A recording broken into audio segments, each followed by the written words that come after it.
The next segment is very, very special to me. And before I bring our next speakers, can I just have a glass of water, please?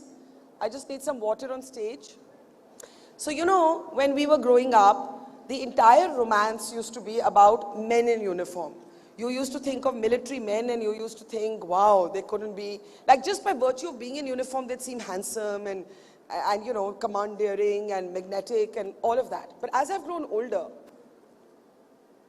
I have to tell you that for me, what really gives me goosebumps and pride and honor, that sense of, you know, being Indian and feeling so proud of what women are able to accomplish, is when I see women in uniform. It's literally storming the final frontier. We are seeing women now doing things that 15 years ago you couldn't even speak about. And these barriers are breaking and falling down one by one. The NDA is now opening its doors to women. Remember the door on the stage? It's all about opening doors. No doors shut for women anymore. And it is my great honor to welcome on the stage two extraordinary officers of the Indian military, Colonel Anila Khatri and Major Abhilasha Barak. Let us put our hands together to welcome. Can we open the door for our two extraordinary officers? Thank you. Thank you. And that's a standing ovation, the first. Ma'am, please come here. Can we hold that standing ovation? I want all our cameras to get it, because I want to tell you something. They didn't do this for anybody else. They didn't do this for anybody else. And I just want this moment to remain. The first standing ovation at We the Women today is for these wonderful, inspiring, spirited women in uniform, Colonel Anila and Major Abhilasha. It is so good to see you. And please, have a seat. Have a seat. You can just move in a little bit. Yeah. Just need some water, please. Water. Okay. So, you saw the response, and people are giving you a standing ovation even before we've started the conversation. And it's amazing. And I was just saying, you know, when I was younger, I used to think about men in uniform because we couldn't think of women in uniform at that time in the same way that we can today. And the closest I got to, you know, that exposure was being able to report on war. I reported from the front line in Kargil. But you are women at the front line. You're soldiers, you're aviators, you're breaking barriers, and it's extraordinary to see. So let me start with you, Lt Col Anila, if I may. How tough has it been to get to this moment? And just grab a mic. Just grab a mic. Very good afternoon to all of you and to you, Just Ms. hold Dutt. it closer, yeah? See, I have been, hearing your questions as to how tough it is for people. And now you're asking the same question as to how tough it is. I'll be very candid and honest. See, if you like something, if it's your passion, it can't be tough. I agree. That's it. I agree. Would you feel the same way, Major Abhilasha? I agree to Lieutenant Colonel Anila Khatri. It has been a dream. So you prepare yourself that way from the very beginning. And if it's your passion, like you sit in a room and you stare at a wall and you know when tears start coming down that this is something I want, you'll do everything. Everything that is possibly possible to achieve that goal of yours. At what age, Major Abhilasha, did you know that this was your passion? Like any other normal child, I wanted to do engineering, then, get a job. It's not like any other normal child. I failed maths in class 8. I couldn't even think of engineering, but go ahead. What the general trend has been. And in college, basically, when my father got retired in 2011, he was a retired colonel, and my brother had his passing out from IMA in 2013. I had it in the back of my mind, like I was not inspired, but I was trained. I was taught horse riding. I was taught how to do a 10-meter jump. I was taught how to climb a rope. It was from the childhood, but it never occurred to me. It was only when I left the cantonments, I left the people around me who used to be roaming around in uniform. It struck me that this is what I want. And thereafter, Because you took it for granted because you'd grown up in it. exactly. Yeah. So thereafter, my journey began, and I started preparing for it. And it was very different for you. You were the first person in your family to join the army. So how did you identify that passion? It was similar, as you said, it was the men in uniform. The uniform was too charming. As in, Too charming. I Absolutely. mean, just too charming. I It's mean, just... there couldn't be I am anything. so charmed by both of you that I can't speak only. Really. No, but go ahead. So, you know, as she said, I had never thought of anything else. How old were you when you looked at the uniform and you said, "Ye vardi mujhe pehnni hai"? See, I would not really be able to tell you the age, but then Roughly. What is your last that is memory, all I first remember. memory? Probably I would be around 7th, 8th standard, and then it was, you know, I wanted the uniform. It was army or police. But then when I got into the college, I had NCC. So there it was like, no, it's army. It's going to be army. So, and there was no other option that I gave myself, and God willing, it happened. And what was the response of your family when, because she came from a military family, you did not. So what was the response of your family when you said, Anila, that you wanted to be part of the forces? Again, I'll be very honest, my parents and my family, they've been very supportive. I didn't even realize that there was something amiss when I said that I wanted to join the army. They were like, all right, please go ahead. That's it. I mean, it was as cool and normal as You it make was. it sound so simple. No, it actually was. I never had my parents, or like my mothers, generally, you know, mothers are like, kahan jayegi beti, udhar ghar se bahar jayegi. But even my mother was cool. She was like, theek hai, you want to join? I was like, yes. So she was like, go ahead. And was it everything you had imagined it to be? More than that. Talk a little bit about that. See, I had no idea as to what life in army would be because I had nobody to tell me that. I Yeah. just knew that wearing the uniform is something, you know, that will really give me high in my life. So when I joined, so I was like, what is army? As you covered, Lakshya was something Yes. that made us all join the army. So similarly, it was for me that, okay, this is what I'm going to do. I wish I could have, but another life. Yeah. Yeah, another life maybe. So when I decided to join, I had little idea as to what would be in store for me, what would I be exactly doing. So while in the academy, we are made to fill the choice of arms. So we are told, okay, this is services, this is army AD, this is education. So army air defense was something to do with missiles and anti-aircraft guns. We were like, this is army. I want to be there. So luckily I got into the army air defense, and I think this was closest that we could get to action. We were like, we'll Yeah. be firing missiles, we'll be training on guns. Yeah. So it's been amazing. Amazing. And Major Abhilasha, your father, of course, you know, you grew up as a daughter of a military veteran, of a hero in uniform. Was he encouraging of your wanting to join the military? Always, not a single moment. Yeah? Since my elder brother joined, then all eyes came down to me. Okay, so your brother's also in the army? He is also in the army. He's Wonderful. serving near Leh, Wow. and I'm serving in the valley. So it is a very So you're exciting. serving in Kashmir? I'm serving ahead of Kashmir. Okay. Further- So you're a front line, basically, you're at the Yes. front line. We can clap louder than that, can't we? You know, when the conversation first started, Major Abhilasha, about, you know, ab to bahut kuch badal gaya hai. We have the NDA opening doors. We have people like yourself, soldiers like yourself, at the front line of conflict. We have, you know, Colonel Anila, you know, aviators as women, combat aviators. Everything is changing. My question is, you are still entering a space that numerically is dominated by men. Your Jawans are still all men. You know, in corporate India, a lot of discussion happens about women bosses. Do men take instructions from women bosses? And initially, when there was a resistance to women coming to the forces, they say, "Arey nahi, nahi, bahut aadmi hai, aurat ki baat nahi sunenge." And now I know the army is built on discipline.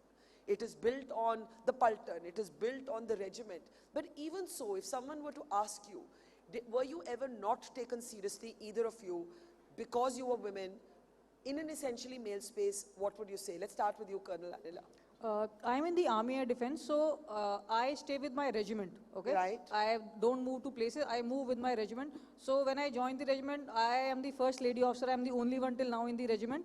So that's Let's, you know, these are real trailblazers. Yeah. So there are about 650 men who were in the regiment.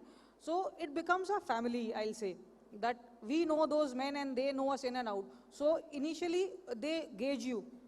What are you made of? Yeah. And what are they testing?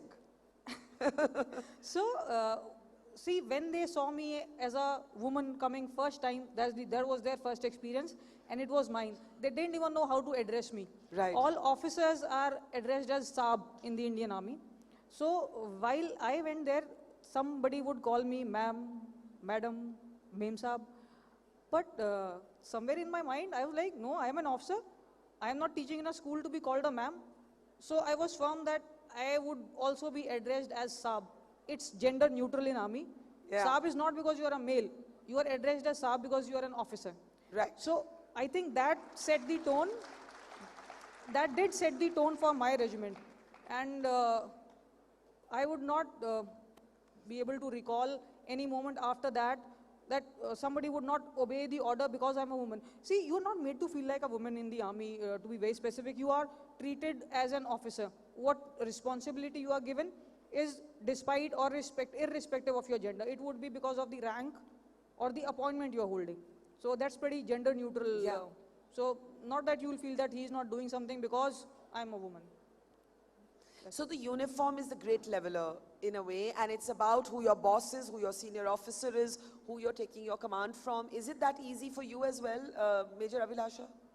I think we have evolved so much as a society. The generation has changed. With me having 4 years of service, I have never come across, any discrimination. They treat a man or a woman officer equally. It is your grit, your will, how you prove how worthy you are. That is all that matters to them. They never distinguish whether to take, an order from a woman officer or a man. So share something personal about how being in the army has changed you. Because before you joined the army, one of you is from a military family, one of you is from a civilian background, but you don't fully know how your life is going to be consumed. And in a way, all of your life is taken up. Other professions can have conversations like work-life balance for women, but that's a conversation that cannot take place in the military, right? So there are things that are very unique to the military. So I just want to understand, have there ever been moments when, Colonel Anila, you've said, okay, I signed up for this, and my life is not going to be like the life of other women? See, this never struck me as to because I didn't draw comparisons with others. Yeah. But then my life was as it was of any other officer in the regiment. So it was pretty well going with the flow. And the only, landmarks I'll say in my life when I had to take a decision as a officer apart from the regiment was I had decided to undergo the para probation. I wanted to be a paratrooper. So from the air defense, it was going to the para air defense battery. So you wanted to be a special forces officer, basically. Yeah, I wanted to be a special forces. I wanted to wear the maroon beret. And you are wearing the maroon beret. And that is really spectacular. I want to hear this hall resonate with our admiration for these officers. So, different people, different experiences, they've enriched my life in the army or how I am today. I remember in the probation when I went there, I was like, I just wanted to be there, but that's a different world altogether, I'll say. But you learn so many things about life, not just army. You realize the difference between big things and small things in life. Life and death. Absolutely. You like, okay, you didn't get killed, yeah, small things. You are alive. That's the big thing. Amazing. And what about you, Major Abhilasha? What about you? Like, did you have, at some point decide that, listen, there's a part of my life that a man would say this too, this is not particular to women. When you wear the uniform, there are certain things you leave behind. And as Colonel Anila is saying, that you don't get killed, that's what you focus on, that's a good day. Small things that seem very big to us would seem very small to you. So talk about that. You miss out on the little things. Yeah. Like, I'm in the valley. I might not have seen even the seasonal fruit since like 6 months. These are the minutest of things. When I came back to Delhi this time, I see there's a new metro station which is coming up. I miss traveling by DTC buses. These are very small things. But what I'm doing in a bigger picture, every day we have to be battle ready 24/7. There is a casualty evacuation. You have to be airborne within 5 minutes. So all these things, at the end of the day, you're saving someone's life, and that is what matters, and you are satisfied. Yeah. And families, you know, I was interviewing General Tiny Dhillon, who has this book, Kitne Ghazi Aaye, Kitne Ghazi Gaye. And he told me this story. He said that there was twice in his life, both times he was in the Kashmir Valley, that he was declared dead. And one of those times, his wife, who was not a soldier, was 8 months pregnant. And he said that the families of soldiers are the bravest people on the planet. And what I want to ask you is that it's great that your families encouraged you, they supported you, but they must worry about you. And that's an emotion that you can't address when you're at the front line, when you're in, you know, combat situations, when you're a special forces officer. You have signed up for a life that is dangerous, that is fatally, potentially dangerous. How do you keep your families calm, or is that something you can't afford to think about? Colonel Anila. Yeah, I think I would choose the latter. Latter, yeah. Exactly. I mean, you just can't, you know, pacify them, or, you know, you can't do anything about it rather. You can just Yeah. tell them that if it has to happen, it will happen, and there's nothing much we can do about it. But then, not that they make it too obvious to us. At least my family doesn't. I have a little daughter, she's 7. All that she asks What's me, her name? she's Aditi. So all that she is concerned is, when am I coming back home? So who looks after her? Okay, that's a good question. I have my family. Family with me. support Yeah, system. my mother or my mother-in-law, even sometimes my father has been around. Had it not been for them, it would have been absolutely difficult. So I just want to underline what we've just heard, that Colonel Anila Khatri has a 7-year-old daughter, and she goes to the final frontier, as it were, being a proud soldier for this country, while her daughter is brought up by her family. And I think that is something extraordinary to applaud. Sorry, did you want to add something Yeah, to that? I would not say extraordinary, I because think it's extraordinary. You all are too modest. no, not modern, because I am guilt-ridden sometimes. You are, of course. Because I am, you know, like I was on the firing ranges now just before I I came know. here. I want to tell them a story. You know, we were trying to call her to the show. And every time one of my producers would call her, she would say, I'm in the firing range, I'll call you back. And I just did a post on LinkedIn. I said, I just love this message. I mean, that you can call a woman today and she'll say, I'm in the firing range, I'll just call you back. But completely, isn't it? But go ahead.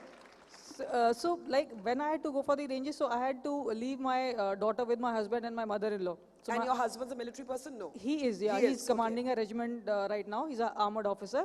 Wow. So I had to leave Aditi to him. And this is like the third transfer in 1 year for me. So it's the third school she's Yeah, changing. So yeah. that is what I feel, you know, she's not living life of a normal child. A normal child would have one school, a set of friends. In 1 year, she's like, mera koi friend nahi mama is school mein.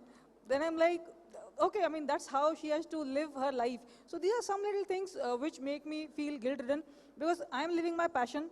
So this is the price that she's paying for me living my passion. So it does make one feel a bit guilt-ridden sometimes. But then at the end of it, I say, if I can't be a happy person, I can't have a happy family around. So for me to be happy, this passion has to stay alive within me. So I try to balance it out. Sometimes I am guilt-ridden. Sometimes I feel that it's all right. Things will take care. Well, you know, I just want to tell you that that's a very human side to being a soldier. And I am sure even fathers in uniform go through that. Their kids move around.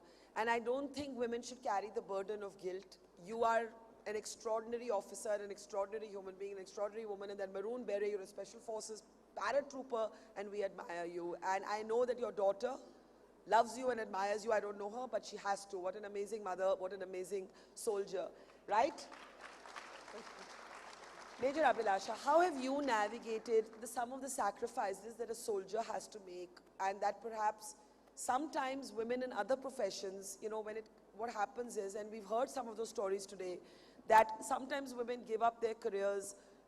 Why sometimes? Often for their children, for their husbands, because of pressure. And then later they have these unfulfilled dreams. We've had women on stage come up and talk about how then later in life they've tried to revive those dreams. Have you experienced something like that, or is it just smooth sailing for you?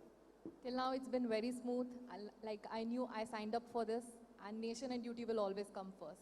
And there's nothing, I believe, till now is not Nation and duty manageable. will always come first. Amazing. Sorry, I didn't mean to interrupt you, please. Everything else is manageable, I think.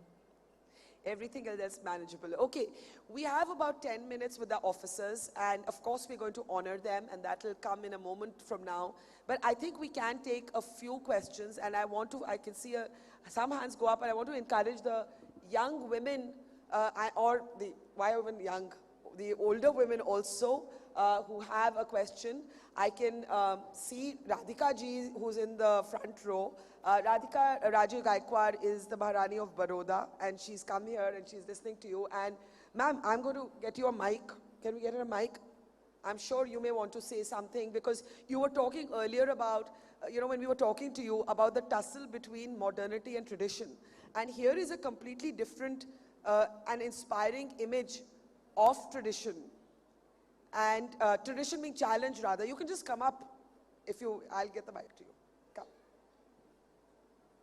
It's okay, I'm here. Yeah. I think what I observe and marvel at and applaud you for is that there's such simplicity in thought. There's no overthinking or over-intellectualizing the hardship or the compromise you may have had to make to be in the position that you are. And there was just the zeal and the passion to do what you wanted to single-mindedly.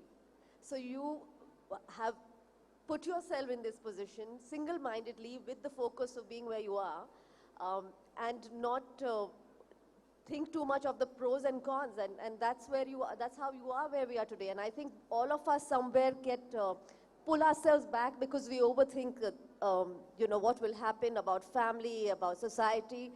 And I think you are shining examples of, if there's passion and there's clarity of thought, what can be achieved by women.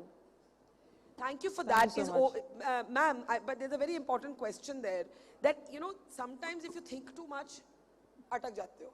So you have to block out some thoughts. And I think if you're in life and death situations especially, you can't afford to think. You have to think of other things. Is that true?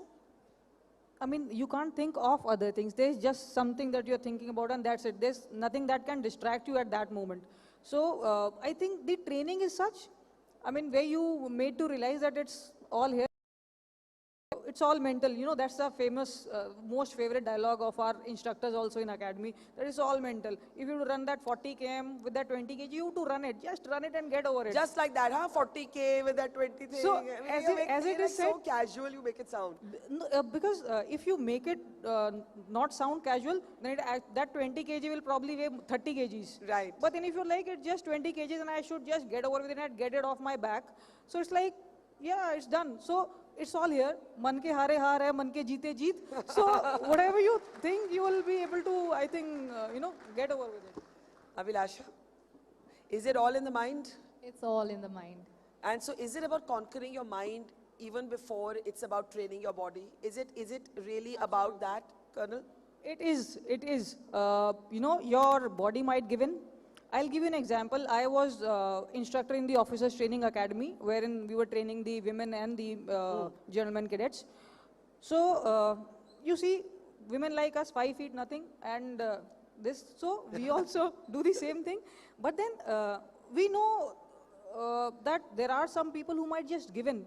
But I'll tell you, in the run backs, these 40 kms that I'm talking about, there has never been a lady cadet who has backed out of that run. There have been gentlemen cadets. Really? Yeah. So it's all here. So when there are male officers who've not had an experience of serving with women and they come to the academy and then they realize, yeah, actually it's all the mental strength, I think, that's taking them along. And how come this little petite girl is carrying the same load and she's not giving in, wherein this 6 feet tall gentleman cadet, he just says, I can't do it. Because it's all here. It's all in the mind. Yeah. And are there assumptions or stereotypes that you've had to battle, Major Abhilasha? Colonel Anila says it's been easy. In her own life as a parent, there are moments of anxiety, but as a soldier, other than that one conversation, ki aap mujhe bulaoge ka nahi, aap mujhe sahab bulaoge, it's been smooth. But for you, has it been as smooth, Major Abhilasha? Stereotypes as in which? In the sense that of fitting in a male-dominated work environment. Like I said before, never. Because it is the duty and that's what gets you the respect. The duty and work you do. It is never a male or a woman officer. So you don't ever think of your gender?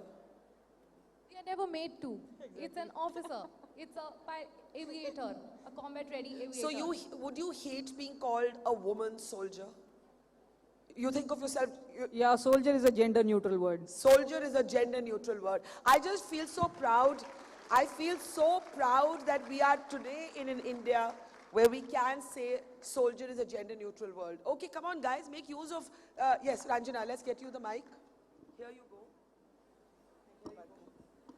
Thank you so much. It was amazing to hear both of you. And you have sort of encouraged so many women. And I'll tell you of one incident whom I know has been encouraged by women like you. I don't know if you're aware of Lt Col Anila, whose husband died in the Pulwama attacks. She was in TCS. She left the corporate job and she joined the army to fulfill her husband's dream. It's for women like this that she said that who are in the army, I said I can do it, and she did it. So they are inspiring so many women. I just wanted to add. Thank you for sharing that. Anybody else? I saw hands go up. Come. Come on stage where we can see you. It's easier to get the mic. Yes. Good afternoon, ma'am. My name is Avni. So, as military personnel, you have seen death very closely. So, and still you are so calm, you have that calmness in your personality. So how do you get that? Yeah, everybody has to die one day, but that's all right. I mean, there's nothing great about it, but why die every day? We'll die one day. We'll see when it comes. But, you know, we can't die every day. We have to be alive every day. So, ma'am, when you see death coming towards you, so don't you think about family and that gets you in a panic mode? Like, See, how do you see death coming? I don't know.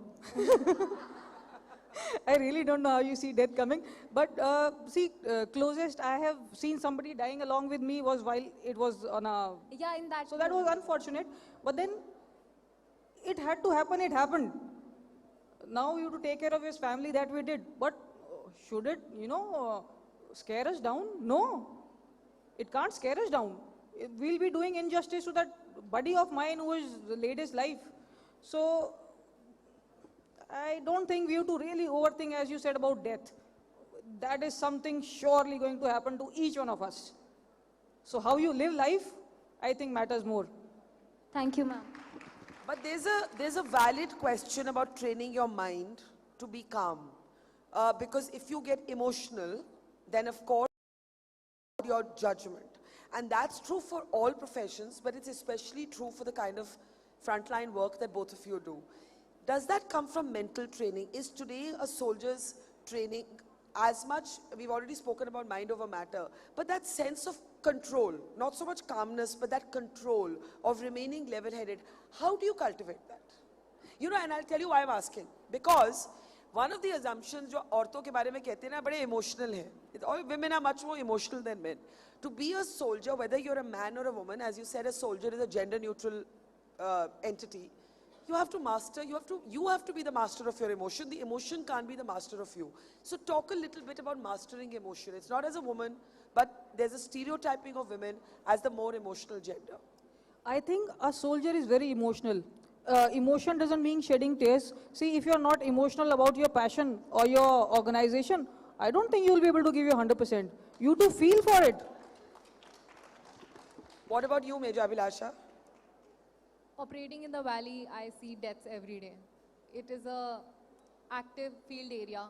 So the people we are evacuating, sometimes gunshot wound, the valley, a snowflake turns into an avalanche any moment. So we are evacuating those kind of people.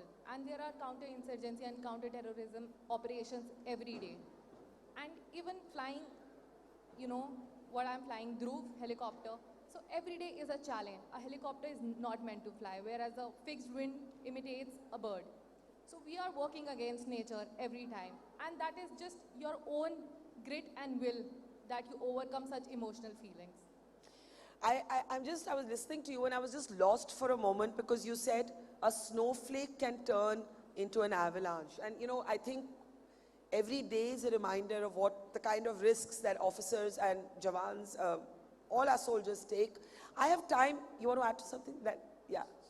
Not add, but there's so many young girls here and Yes. otherwise too. I just wanted to, tell them something that whatever sessions we had before, I had, I was asking her, yeah, is life really so tough? Like, is there gender bias all around? So I was like, no. First of all, if you to be really happy in life, we must not carry this burden. You see men are happier than women. Why? Because they don't have this burden of proving themselves better or equal to somebody. They're at peace. They are human beings. They can make mistakes. We are also human beings. We can make mistakes. And that's just okay. And if we are doing something, we should do it because we like doing it. Not because I have to prove myself better than somebody or equal to somebody. I would do something because I like doing it. I really love doing it. I think that should be the only reason. Not proving yourself better than something or equal to somebody. Just be yourself, live your life, and break away from this shackle, this burden of, proving women, and this burden of representing every woman on earth. You are one human being, you are doing what you are doing. It should not be considered that if I do something, then, it will be generalized for all women. No, nobody is, the world is not that bad. It's a very peaceful place around. There are men who are, we are working with men. I don't find people generalizing. So why is it that everywhere it is like, no, this is happening, there's a gender bias. We are human beings. Can we make mistakes? Yes, we can make mistakes. But do we have to attribute it to gender bias? Not always. We must introspect and see we are human beings, we can also falter. So that's it. So live peacefully. So finally, what would you like to say? She had a message for all the 18-year-olds here. What would you like to say to all the young women, Major Abhilasha? I'd just like to say, if I can do it, so can you.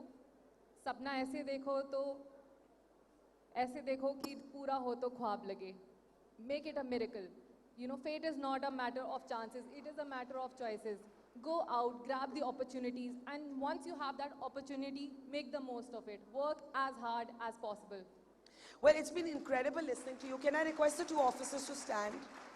So all of this day, we have been recognizing women of impact in 2023. And soldiers come in many forms. Soldiers come in uniforms, but women also fight battles in other spaces. Women fight battles in their own ways. And as we honor Major Abhilasha and Colonel Anila, I want to bring out the awards, of course. Can we bring them here? And I want to put our hands together for somebody who hasn't donned a uniform and gone to the war front, but in her own industry, she's been a soldier for change. And I thought nobody better than, any guesses? I thought nobody better than Vidya Balan, the soldier of the film industry, to come on stage. If we can have Miss Balan on stage, she should be out any moment now. Okay, we are waiting for her.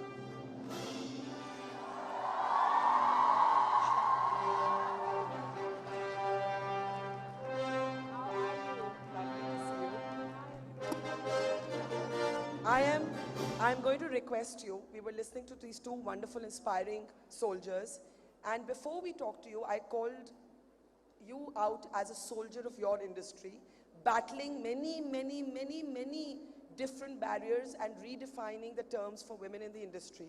So if I can request you to please honor Colonel Anila and Major Abhilasha with her award before we get started and say a few words to them.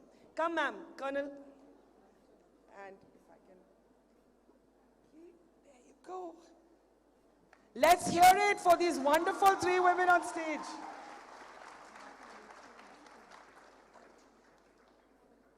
And that's Major Abhilasha. And can I request all three of you to come here? Come, Colonel, please, don't be, yeah. Can I just say that this is a wonderful moment because women in uniform with really one of the pioneers for change in the film industry, I don't think it gets better than this. Can we please have this hall resonate with the applause that we feel and the admiration that we feel for this moment? Thank you. Thank you, officers. Thank you. Thank you. Come.